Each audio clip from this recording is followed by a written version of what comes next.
Driven by bedroom walls covered in pornography and his childish erotic fantasies, Asao Duncan is a young man determined to get laid. Through a series of schemes to attract women, he finds himself in increasingly bizarre and surreal scenarios. No one could ever accuse the Japanese auteur Takeshi Kitano of being a conventional filmmaker. Just at home with coming-of-age drama as with the meditative crime sagas with which he made his name as a force in Japanese cinema, the surreal humor of 1994's Getting Any would seem right up his street. A pity, then, that self-indulgence and a lack of focus get the better of this often funny but critically uneven sex comedy. The film starts well enough, with a film-within-the-film gag that turns out to be one of Asao's fantasies, though it remains unclear throughout the film whether his flights of fancy or real media he consumes are merely the products of his sordid imagination. Convinced that the key to picking up women is to acquire a sports car, Asao tries out a few showroom models including practicing his sleazy moves on the saleswoman.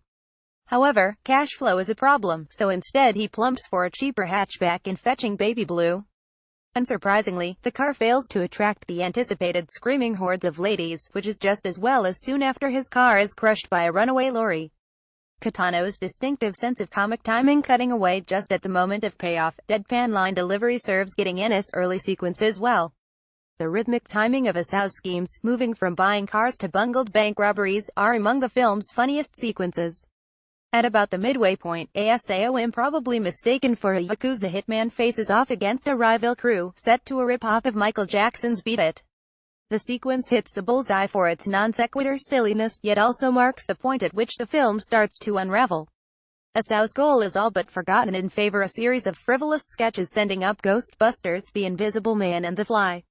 These are fitfully amusing at best, but are a sign that Getting Any has stopped working as a film and is merely filling screen time with B-grade vignettes. Getting Any has some potentially interesting things to say about the ubiquity of sex in media, fantasy and the surreal in cinema, and its first half is frequently very funny.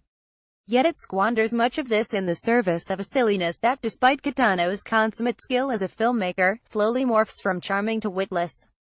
Christopher Machel at Dr. Machel.